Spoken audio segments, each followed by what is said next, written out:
The leak came through a forgotten relay on the edge of Velnari space. A small data packet, encrypted in old human code, slipped past 3 layers of Concord security and landed on the desk of a junior analyst. She read it twice. Then she ran from the room. Within an hour, the leak had reached every council seat in the galaxy. By the next rotation, 12 fleets were on quiet alert. By the third, the rumor had spread to every civilian world. The whisper was always the same. Earth had weapons. Real weapons. The kind that did not damage planets, but ended them. The kind that did not kill stars, but unmade them. Ambassador Lauren read the report in his private chamber on the Concord station. His long fingers traced the edges of the data slate. He had spent 40 years warning the Council that humanity was hiding something. Now the proof sat in his hands, and he felt no joy, only a deep, cold dread. He stood and walked to the window. Far below, the station's gardens curved through soft artificial light. Children of a dozen species played among the trees. He thought about how quickly all of it could end if the rumors were true. His communicator chimed. The emergency session had been called. In the great council chamber, delegates from over 200 species filled the curved benches. The air smelled of nervous breath and old wood. Speaker Maverin raised her 4 arms for silence. The room obeyed. "We have called this session," she said, "to address the report concerning Earth." The chamber stirred.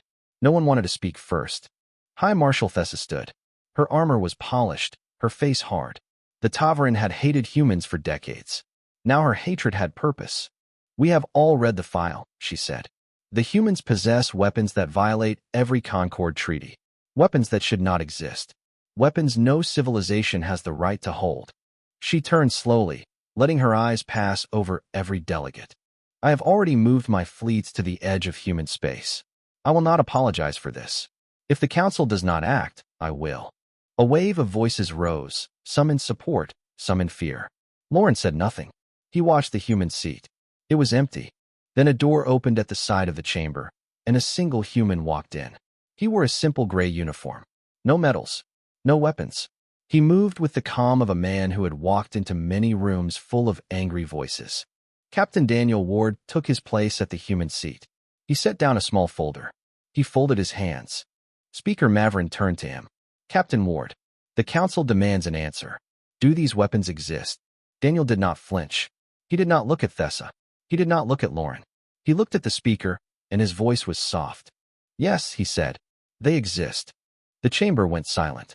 Not the silence of waiting. The silence of falling. For a long moment, no one moved. Lauren felt his breath stop. He had expected denial. Lies. Excuses. Anything but this quiet, simple confession. A delegate from the Brennix collective rose. "How many?" "Enough," Daniel said. "What is their range?" another asked. "Galactic." "Their yield." Daniel paused. Then he said, "There is no yield rating. They are not measured. They are simply final." The chamber erupted. Voices climbed over voices. Thessa's hand went to the hilt of her ceremonial blade. Lauren sank back into his seat. Somewhere in the high benches, a young Velnari aide named Kel stared at Daniel with wide, frightened eyes. Speaker Maverin raised her arms again. It took longer this time. "Captain Ward," she said, "why are you telling us this? Why not deny it?" Daniel looked up. For the first time, something passed across his face. Not fear. Not pride. Something older. Something tired. "Because lying," he said, "would be a worse crime than the weapons themselves." He opened his folder. He placed a single sheet of paper on the desk before him. "This is a list," he said, "not of weapons, of dates. Every date on this list is a moment in human history when those weapons could have been used, when they should have been used, by the cold logic of survival. Every date is also the day humans chose not to use them." He slid the paper toward the speaker. "There are over 400 dates," he said. "The list ends 3 months ago." The chamber did not erupt this time. It only breathed. Lauren stared at the paper. 400. 400 moments when humanity could have ended civilizations and had not. He did not know what to do with that number. It did not fit in any of the shapes his mind had built around humans. Thessa's voice cut through the quiet. "You expect us to trust restraint?" Daniel turned to her. His eyes were gentle, but his words were not. "I expect you to understand," he said, "that humanity has shown its fangs many times. We just never bit." He stood. He bowed slightly to the speaker. He walked out of the chamber the same way he had walked in. Lauren did not move for a long time. When he finally spoke, his voice was so quiet that only Kel, sitting beside him, heard it. They have shown us their fangs.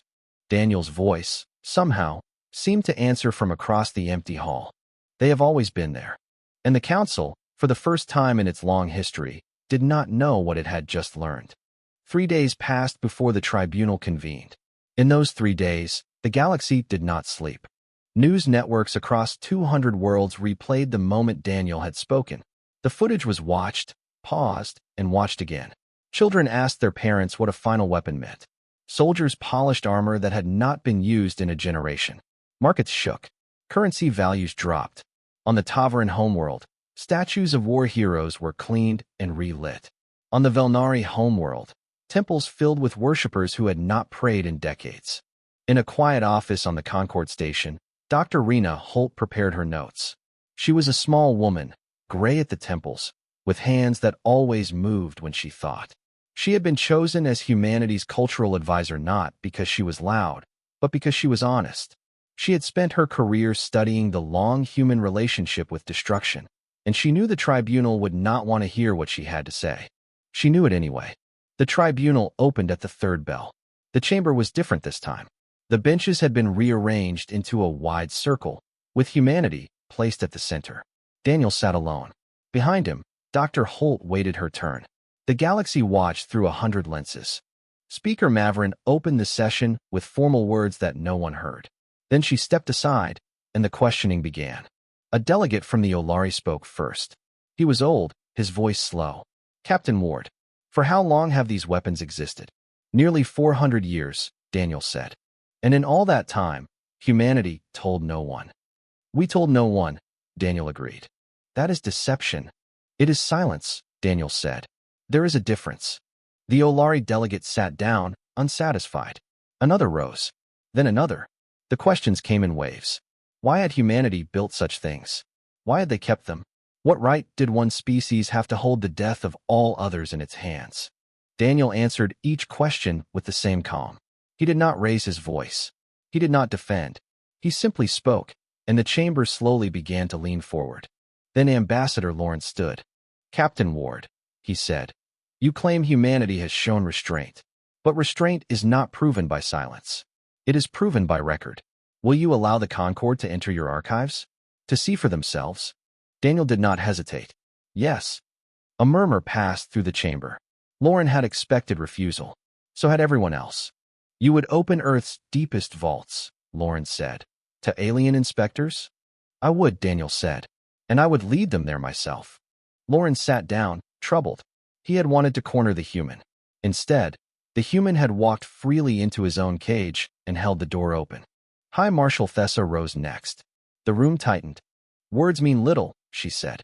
Records can be hidden. Vaults can be cleaned. I propose a simpler solution.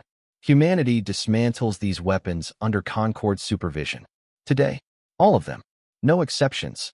Daniel looked at her for a long moment. Then he said, no. The chamber broke into noise. Thessa's voice rose above it. No? You refuse. I refuse, Daniel said. And I will tell you why. He stood. Dr. Holt stepped forward beside him. He gestured for her to speak. She walked to the center of the circle. She did not carry notes. She did not need them. My name is Rena Holt, she said. I have spent 40 years studying the human capacity for destruction. I will not waste your time pretending we are a gentle species. We are not. We have burned our own forests, poisoned our own seas, killed our own kind in numbers that would shame any of you. The chamber listened. No one moved. But we have also remembered, she said. Every fire, every poison, every grave. We carry our worst moments the way some of you carry your finest. We teach them to our children. We carve them into our walls. We build museums to our own shame, so that no generation forgets what the last one nearly did. She paused. The weapons in our vaults are part of that memory. They are not tools. They are warnings. To destroy them would be to forget. And a species that forgets is a species that repeats. A silence settled. Different from before. Heavier. More uncertain. Thessa's jaw tightened. Pretty words. They prove nothing. They are not meant to prove, Dr. Holt said gently. They are meant to explain. Proof you will find in the vault. Speaker Maverin raised her arms once more. Then it is decided. A Concord delegation will travel to Earth. They will inspect the archives, the vaults, and the weapons. Captain Ward will guide them. The findings will be presented to this tribunal. She turned to Daniel. Do you accept these terms? I accept, Daniel said. She turned to Thessa. And you, Marshall? Thessa rose slowly. I will join the delegation myself. Lauren stood. As will I. Speaker Maverin nodded. Then the tribunal stands adjourned until the inspection is complete. The chamber emptied in waves. Delegates spoke in small clusters. Some looked at the human seat with new questions, others with old fears. In the high benches, Envoy Kell did not move. He watched Daniel gather his folder, watched Dr. Holt walk quietly to his side. He watched the two humans leave the chamber together, neither of them speaking. Kell felt something he could not name. It was not fear. It was not relief.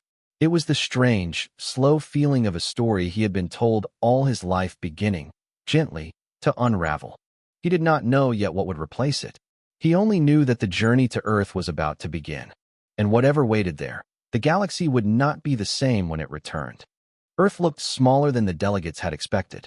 From orbit, it was just of blue marble, wrapped in white clouds, spinning slowly in the dark. There were no warships hiding behind its moon. No battle stations bristling with guns. Only a handful of old shipyards and a quiet ring of communication relays. The Concord ships approached without resistance. Lauren stood at the viewport of the lead vessel. He had imagined this moment for 40 years. He had imagined fortresses, walls of steel, the hum of hidden engines. Instead, he saw a world that looked tired, peaceful, and very, very ordinary. Beside him, Thessa frowned. Where are their defenses? Below us, Daniel said. He had joined them silently. He pointed downward. Most of what matters here is buried. The shuttle ride was quiet. They descended through soft white clouds and landed in a vast green field somewhere in the southern hemisphere. There was no welcome ceremony. No cameras. Only a small group of human technicians waiting with quiet faces. Daniel led the delegation to a low building of plain stone. It looked like a farmhouse. Inside, a single elevator waited. The doors opened without a sound. How deep? Kell asked. 2 kilometers, Daniel said. Then more. The elevator dropped for a long time. No one spoke. Lauren watched the floor numbers change, and then stopped changing as they passed beyond the marked levels. Down here, depth was no longer measured in numbers. It was measured in trust. When the doors finally opened, the delegation stepped into a long corridor of pale stone. The walls were carved with words. Thousands of them. Tens of thousands. In hundreds of languages, some of which Kell did not recognize. What are these? Lauren asked softly. Names, Daniel said. Of the dead. From every war we ever fought. Lauren looked closer. He saw human names, but also names of animals, of cities, of rivers, of forests, of species that had been driven extinct. You wrote them all? Thessa asked. We try, Daniel said. We will never finish. They walked in silence. The corridor stretched for what felt like a kilometer. At the end, a vast door waited. It was made of something dark and old, and it had no lock that the delegates could see. Daniel placed his hand on the door. He did not press a button. He simply rested his palm there, closed his eyes, and waited. After a moment, the door opened by itself. What lay beyond made the delegation stop breathing. The vault was enormous. A hollow space carved into the deep rock, lit by soft blue lights that came from no obvious source. Within it, on platforms of black stone, sat the weapons. There were hundreds of them. Some were small, no larger than a fruit. Others were massive, the size of buildings. Some looked like simple metal cylinders. Others looked like they had been grown rather than built, with strange curves and surfaces that the eye refused to settle on. Thessa's hand went to her ceremonial blade without thought. These are real, she whispered. They are real, Daniel said. He led them slowly down the central path. As they walked, the delegates began to notice something.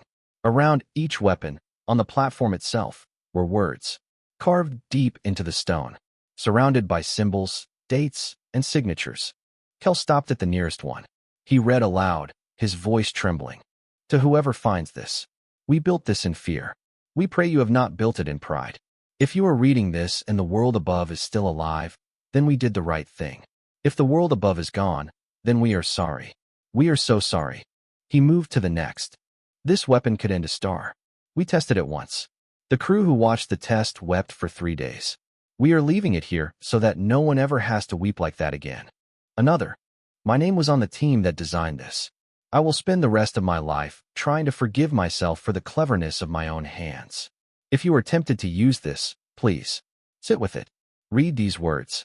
Then walk away. That is what we did. That is what kept us alive. Lauren moved between the platforms slowly. He read warning after warning. Apology after apology. Some were short, just a few lines. Others filled entire walls. Many were signed by hundreds of names. Some were signed by only one. He came to a weapon that was different from the rest. It was a simple gray sphere, no bigger than his head. The words around it were old, carved by tools that had long since been retired. This was the first, Daniel said quietly behind him. The very first. Built in a time when we thought we were going to lose everything. The team finished it.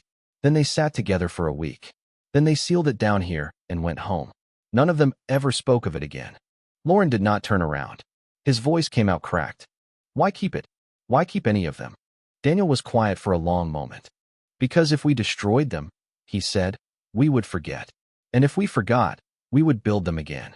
And the next time, we might not have the strength to walk away. Thessa stood at the far end of the vault. She had not moved in some minutes. When she finally turned, her face was pale. There is no factory here, she said. No production line. No deployment system. These are not ready to fire. They are stored. They were never meant to fire, Daniel said. They were meant to be remembered. Kel sat down on the floor of the vault. He had read maybe 20 inscriptions. Hundreds remained. He looked up at Lauren, and his eyes were wet. Ambassador, he said, they did not build these to use them. Lauren finally turned. He looked at Daniel. He looked at the gray sphere. They built them, he said softly, so they would never be able to forget.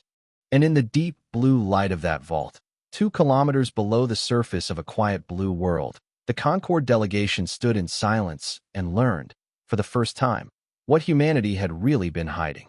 They did not leave the vault that day, or the next, or the one after. Daniel had arranged for cots, food, and water to be brought down. Most of the delegates accepted the arrangement without protest. They could not bring themselves to walk back up to the surface yet. Something held them in the deep blue light, something heavier than gravity. They wanted to read more. They needed to read more. Dr. Holt arrived on the second morning. She brought with her a stack of old books, real paper books, their covers worn from many hands. She set them on a long table near the center of the vault, beside a small reading lamp. These are the records, she said. The full history, not the version we share with outsiders. The version we keep for ourselves. Lauren was the first to sit at the table. He picked up a book at random. Its title was simple, written in plain human script. It said only, what we almost did. He opened it. The first page was a photograph. A field of ruined buildings under a gray sky. Below the photograph was a single line.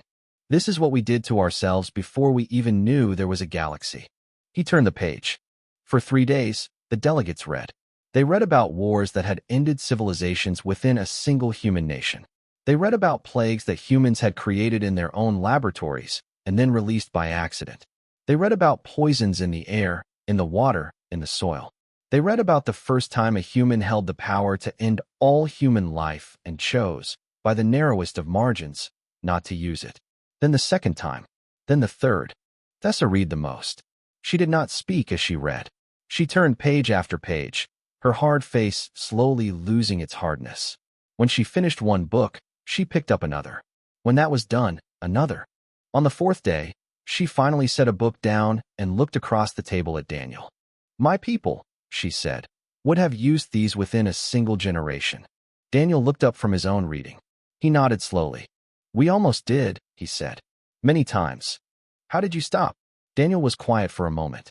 He looked around the vault, at the weapons sleeping on their platforms, at the names carved into the walls. We did not stop all at once, he said. We stopped one decision at a time. One leader who chose patience over pride. One scientist who refused to finish a design. One soldier who would not pull a trigger. One mother who taught her child that anger was not strength. We stopped 1,000 small times. until stopping became who we were. Thessa lowered her eyes. Her voice was rough when she spoke again. On my homeworld, we have a saying. The strong rule. The weak serve. There is no third path. There is, Daniel said gently. It is harder than either. She did not answer. She picked up another book. Kel wandered through the vault, reading the carved words on each platform. He found himself returning, again and again, to one weapon in particular. It was small, almost delicate, and the inscription around it was longer than most. He sat down beside it on the third day. He read it through, slowly. This device was designed by a young woman who lost her family to a war we did not start. She wanted revenge. She built this in the dark, in secret, working alone. When she finished, she could have used it. She had every reason. The world would have understood. Instead, she walked into the council that had made the war, set this device on the table, and said only one thing. She said, I built this. I could end you. I will not.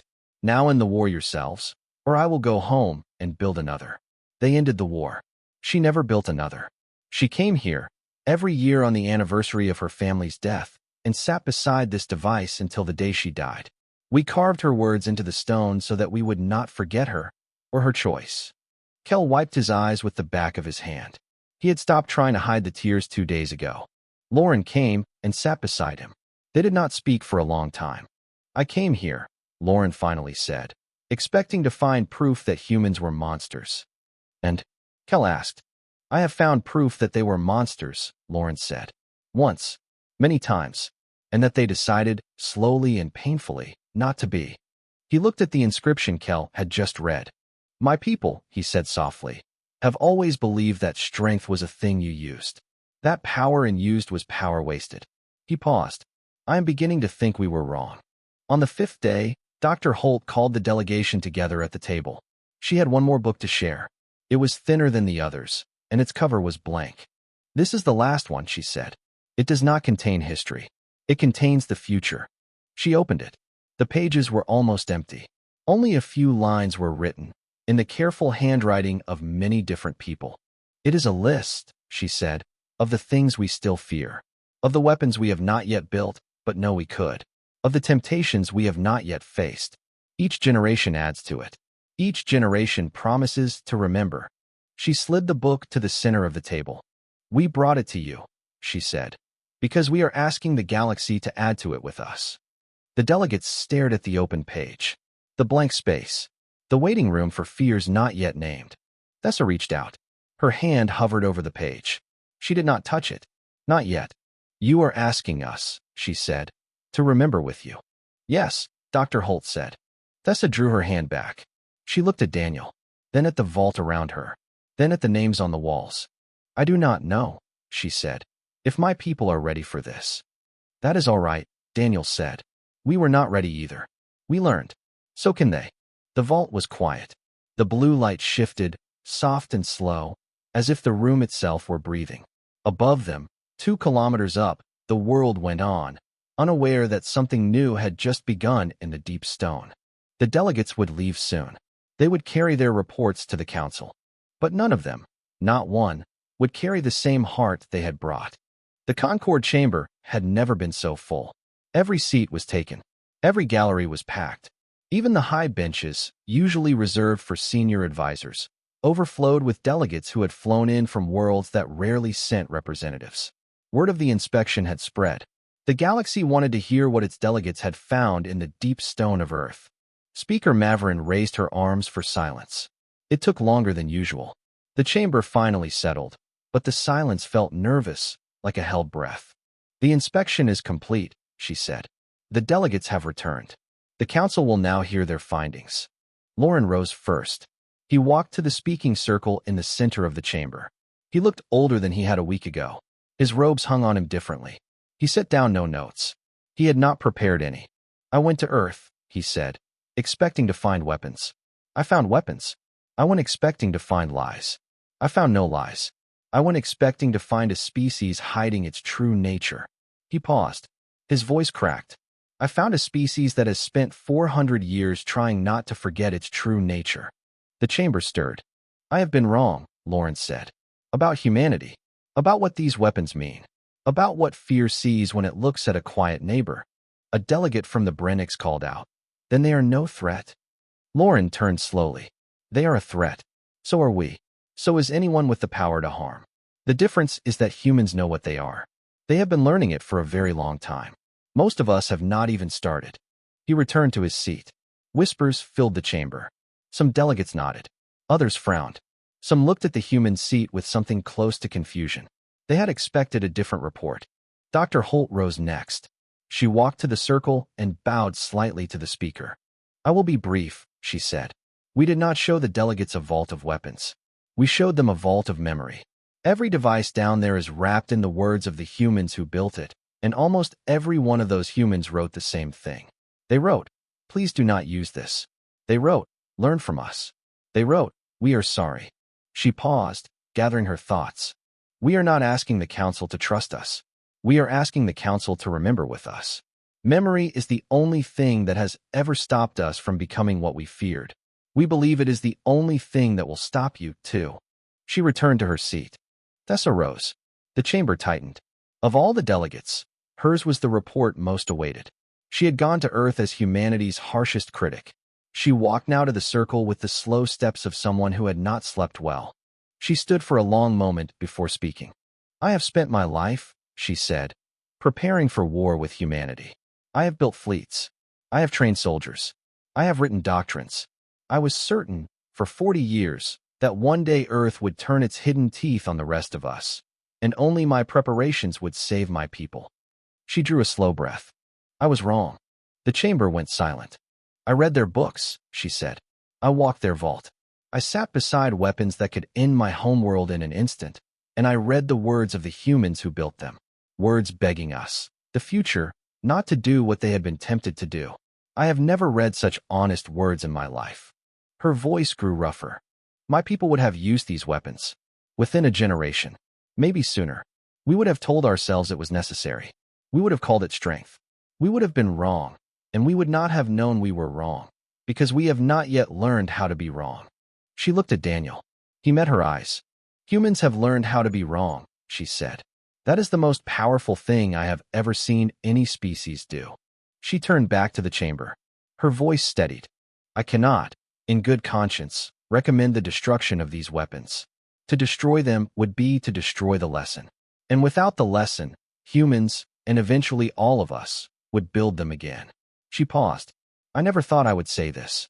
But the safest weapons in the galaxy are the ones in that vault, surrounded by the words of the people who chose not to use them. She returned to her seat. The chamber did not erupt. It did not even murmur.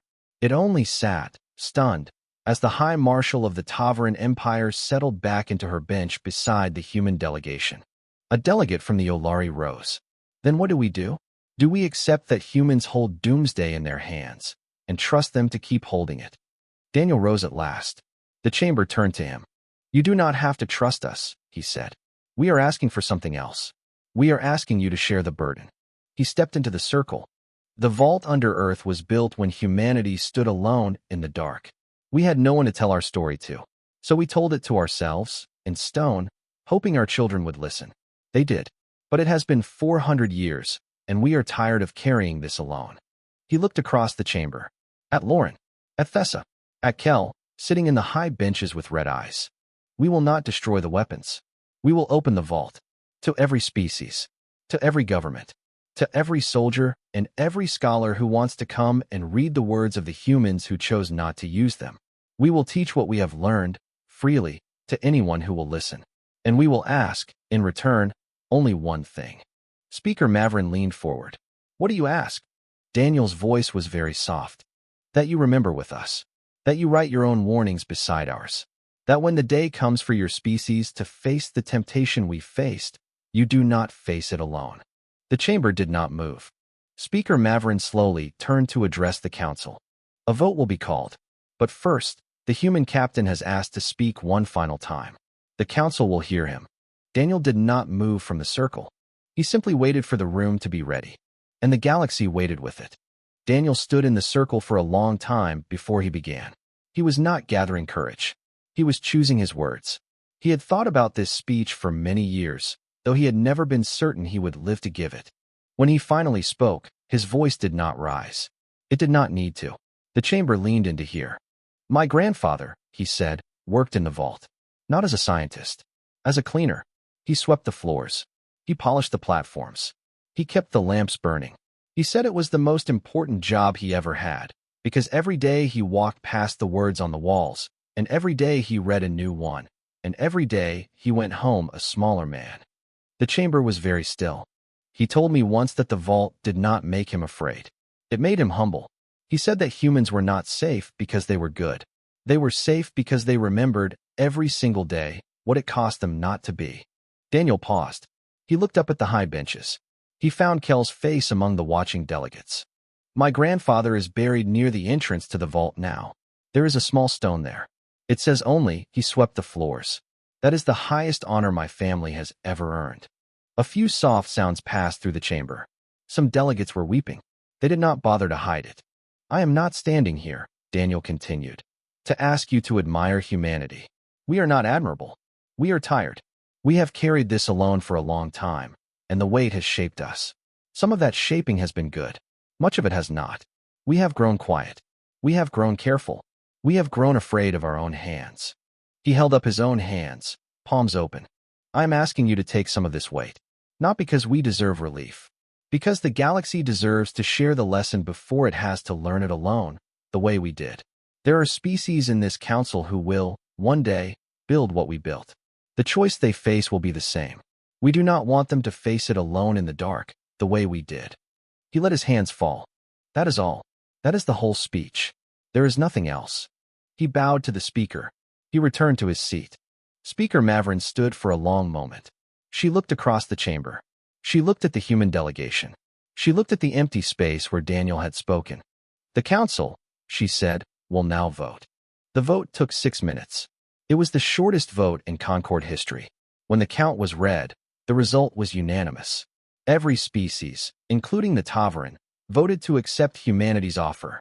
The vault would be opened. The lesson would be shared. The galaxy would remember together. When the result was announced, the chamber did not cheer. It only sat in silence, as if cheering would somehow break what had just been agreed. Then Thessa rose. She walked into the circle. She drew her ceremonial blade from her belt. The chamber tensed. She looked at Daniel. Then she lowered the blade, slowly, until its tip touched the floor of the chamber. She held it there. Among my people, she said, this gesture is reserved for those who have earned the respect that war could not earn. I have never offered it to anyone. I offer it now to humanity. Not to your power, to your patience. She left the blade resting against the floor and returned to her seat. Lauren rose next. He did not have a blade. He had only words. For 40 years, he said, I have warned this council that humanity was hiding something. I was right. They were hiding the proof that strength is not what we thought it was. I am sorry I did not see it sooner. I am grateful that I have seen it at all. He sat down. The session ended without further ceremony. The delegates filed out slowly. Many stopped at the human seats and bowed. Some did not know how to bow properly. Daniel and Dr. Holt accepted each gesture with quiet grace. 3 months later, the first Concord scholars arrived at the vault. Kel was among them. He had requested the assignment himself. He walked through the long corridor of names. He read the warnings on the platforms. He sat for hours beside the small gray sphere, the first weapon, and read its inscription over and over until he could recite it without looking. On his last day, he asked Daniel for permission to add something to the vault. Daniel asked him what he wanted to add. Kel showed him a small carved tablet. It was written in Velnari script, the formal kind, the kind reserved for sacred things. It said, we came expecting to find a sleeping monster. We found a wide-awake teacher. We will remember with you. Daniel read it slowly. He nodded. He showed Kel to a section of the wall that had been left empty for centuries. Kel placed his tablet there. It was the first non-human inscription ever added to the vault. It would not be the last. In the years that followed, every Concord species sent its own delegations. Each left its own words on the walls. The vault grew quieter and fuller at the same time, the way a library does when more and more readers come. Daniel grew old. He still visited the vault every year. He swept the floors sometimes, the way his grandfather had. He said it kept him humble. On the deepest wall of the vault, in the oldest section, the original human inscription remained. It had been carved by hands that had been dust for centuries. It read, "We built these so we would never forget what we must never become." Beside it now, in 100 languages, 100 species had carved the same promise. The galaxy had feared human power for a long time. It had taken a long time to understand. The greatest power humanity ever held was not in the weapons. It was in the choice, made every day for 400 years, never to use them. And in the end, that choice had been the gift.